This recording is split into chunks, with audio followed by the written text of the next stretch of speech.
The second split of Season 16 is here, and it's time for a new weapon tier list. And just to keep in mind, as always, we won't go over the care package guns because they are obviously 3 times S+ tier, and I think we all know how good they are. But first, if you do want to improve faster and get more in-depth guides, make sure to head over to the GameLeap website where we have literally hundreds of guides to help you improve faster. Guides covering fundamentals, advanced movement techniques, advanced legend tutorials, gameplay breakdowns, legend abilities, legend strategies, and so much more. We spend a lot of time and do our best to give full analytical breakdowns that will actually help you in whatever goal you have in game. So if you want to learn faster and become insane at the game, I highly recommend you join the GameLeap family to get instant access to all of these in-depth guides by checking out the link in the description below. And of course, starting with D tier, we've got the L-Star. While it did receive some very slight buffs in the past, giving it slightly better visibility, then they also fixed that weird thing where the draw time felt like 5 bajillion hours, but it's still very gimmicky, requiring you to really pay attention and pace your shots, taking your focus away from the fight itself and making it be on the actual usage of the gun. That's never good. It's still got an incredibly low DPS, and really I just see no reason to pick this gun up over anything else. Next up, we got the P2020. Yes, I know hammer points are back, but quite frankly, is there any reason to pick this up over pretty much any other gun? I mean, besides the L-Star, because I hate that thing. It's pretty hard to justify taking this over any SMG, especially considering hammer points aren't the easiest attachment to find. By the time you get one, you could have picked up an R99 and be miles better off anyway. This is a placeholder until you get something better, nothing more. Next up is the triple take. I know a lot of people love this gun because of its quote-unquote ability to be both a sniper and shotgun, but its performance as a sniper or shotgun are both very mid compared to actual snipers and actual shotguns. I think this weapon is nice for beginners learning to use poke weapons, as the spread can help a little with consistency, but for the average player and above, any of the other marksman weapons or snipers will likely provide more value to them. Alright, on to C tier. This one is actually pretty straightforward, as it's basically just the rest of the LMGs, the Devotion, then the Spitfire, and finally the Rampage at the top of the C tier. Quite frankly, LMGs are in a bit of a rough spot this season. The main issue with them is that they tend to have a very low damage output, but when they do have high damage output, it's difficult to control. The Devotion being the most difficult to use and also consuming a sickening amount of ammo, the Spitfire being really easy to control but with very low damage output, and the Rampage is just, well, it's the Rampage. It works great with a thermite, but without one,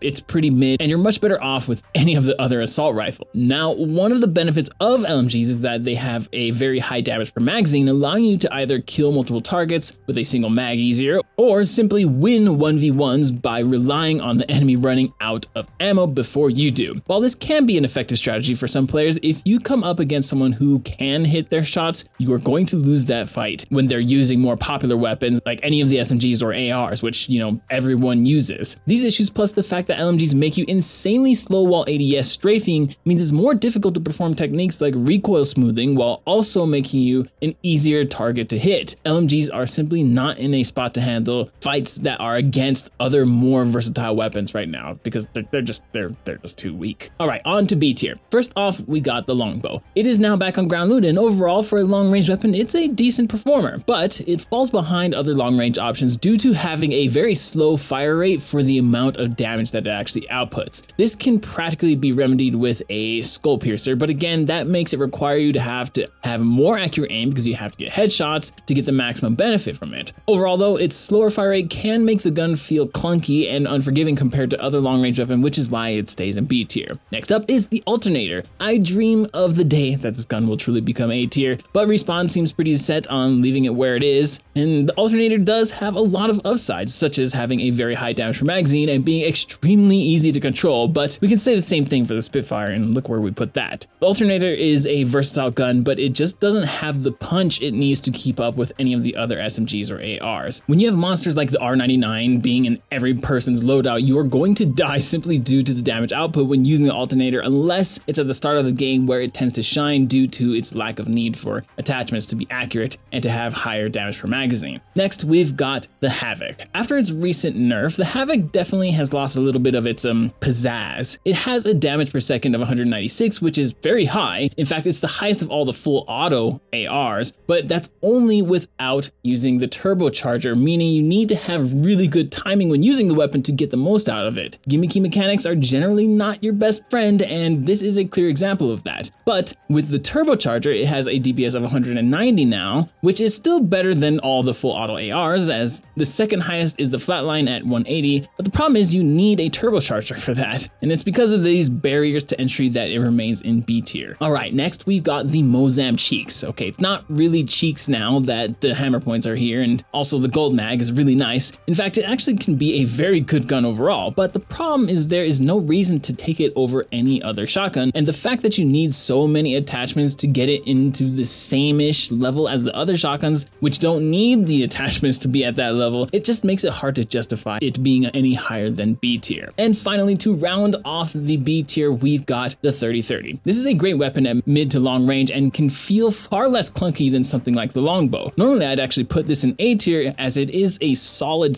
long range weapon, but because it is placed in the replicator this time around, it gets dropped out of A tier, as I really don't think it's worth crafting over just taking one of the other higher ranked long range weapons. Speaking of higher ranked long range weapons, let's move on to the bottom of A tier, the Sentinel. Now, the Sentinel is a bolt action, so it's not as forgiving as its semi-auto brethren. However, its recent buffs allowing it to only cost one shield cell to charge it make it much easier to get access to its raw burst potential at range. Really, with most of the marksmen and snipers, they require you to hit your shots, and that is especially true with the Sentinel. But the difference is that the Sentinel allows you to put out a much larger burst amount with a single shot, and that is why it's A tier. So yes, while it is slightly more difficult to use, I think its output really does make up for it in a lot of ways, as long as you're charging it with those shield cells. Next up, might be a surprise to you, but the Volt is also in A tier, and I know many are saying it's not worth it since the R99 car and Prowler are around, but honestly, was the Volt ever actually compared to the other SMGs? No, it was compared to the R301. That's why people took it, because it was acting more like an AR, but it had SMG handling. That was the whole thing about the Volt. And it's always been that it's been strong at long, mid, and close ranges. It just does well. It handles all the ranges very well, giving it the ability to have R301 ease of use and the versatility and added benefit of better mobility. And yes, I am aware that the velocity and the drop got nerfed, but it was extremely marginal, and when measured, it's not even noticeable at ranges up to 100 meters, which is generally where you will be using it within anyway. But really, the reason I placed it in A tier is because the one thing that it was really competing with got nerfed. The R301 took a pretty big damage hit, now making the Volt have a higher damage output without losing its ability to handle these different ranges, especially close ranges, which is where the R301 got particularly hit hard. It may be controversial, I may be wrong, but I do think people are sleeping on the Volt and not realizing how much the nerf to the R301 has actually affected many of the other guns. Next, we've got the car SMG. The car's mechanics are the same and the damage output is still the same, and it's very good, but the recent nerf to the mag size definitely makes a difference, bringing it down from its usual S tier position, down to A tier. It's still an extremely good weapon with a very high 202 damage per second, but the difference is that it's a little less forgiving if you miss shots since you have less in the magazine, and it now has the R99 to compete with, which we'll get into that shortly. But first, we have the Mastiff and the EVA 8. The EVA 8 is an insanely good shotgun and is a great option for those who have trouble with consistency when using the shotguns in Apex, which tends to be a problem for many. Really, the only reason it's being dropped to A tier is due to it being placed in the replicator. The Mastiff, on the other hand, does seem to have a little bit of trouble with getting consistent burst shots compared to something like the PK. And really, that's the shotgun's main job. Finish a lower enemy with a quick burst. But the Mastiff's awkward spread makes it hard to achieve that sometimes. So even though all the shotguns receive some insane buffs, and they're all pretty good, I mean, let's be real, I think A tier is a fitting place for the Mastiff just because of that really varying damage. It just, sometimes you're just hitting them, sometimes you're not, sometimes you're in between, who knows? But finally, at the top of A tier, there is the G7. Nothing has really changed with this gun at all, let's be real. It has a very high ammo capacity for a marksman rifle and has the fastest fire rate as well. It's easy to use, uses the most common ammo type, is extremely forgiving and does a lot of damage quickly when hitting those successive shots, so it easily sits at the top of A tier.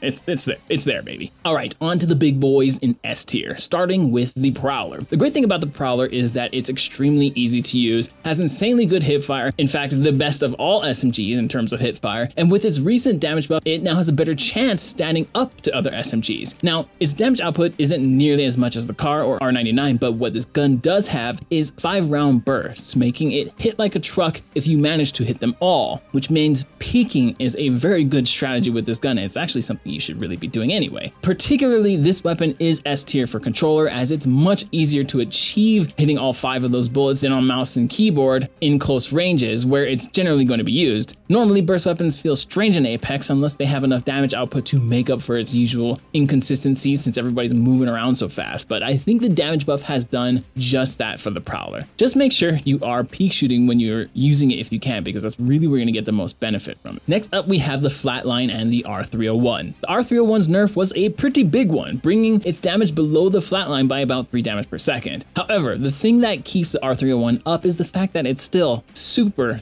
easy to use. The Flatline technically got an indirect buff due to the R301's nerf, and I think that the Flatline will provide more value to those who can actually wield it. But the fact that the R301 is so easy to use, I don't see a majority of players moving over to the Flatline anytime soon. Overall, these two ARs are still in a very good place and are still likely to be some of the most picked weapons in the game, and I'd say they're pretty tied for even. Just, it's really up to you. Which one you prefer? Pick it. All right, next up is the best of all ARs, the Nemesis. The damage output of this gun is simply insane, being 190 without it being fully charged and 198. It's higher than both the Flatline and the R301 by a significant amount. It's a very easy gun to use, and really where it falls behind is in close ranges, as it has the worst hipfire of all the assault rifles. It's pretty bad. But the damage and ease of use is hard to ignore at these mid to long ranges. It's really strong in that mid-range area, so it's hard not keeping it above the other ARs, at least until it gets nerfed. All right, let's get by this next one quickly, please. Cringe Rifle Charles, rise up.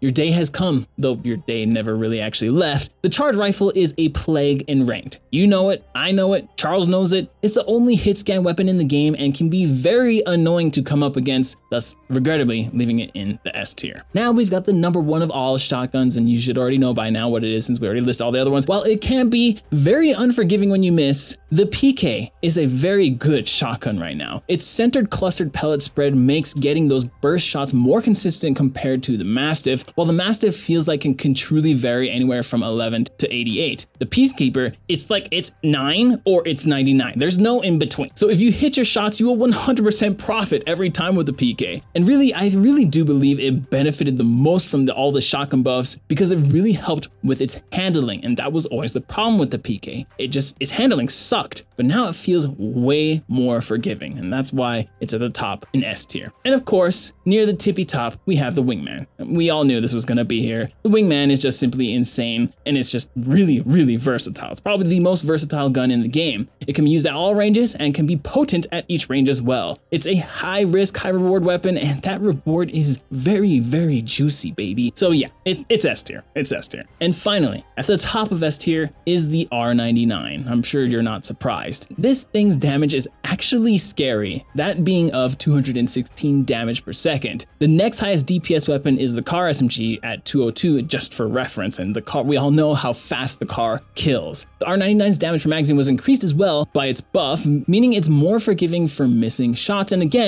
that was really the main thing with the R99. It was very unforgiving if you missed shots because its fire rate was so fast and its damage per magazine was really low. But now that it's been increased a little bit, it helps a lot. So for some, it can be hard to control, but for the amount of output it has, I think its recoil is more than fair. Even easy, I'd say, once you get used to it. Overall, it's an insane gun that's hard to beat, and I'll admit, I am loving it. Anyway, what did you think of this list? Do you agree? Let us know in the comments below. Okay, love you, bye.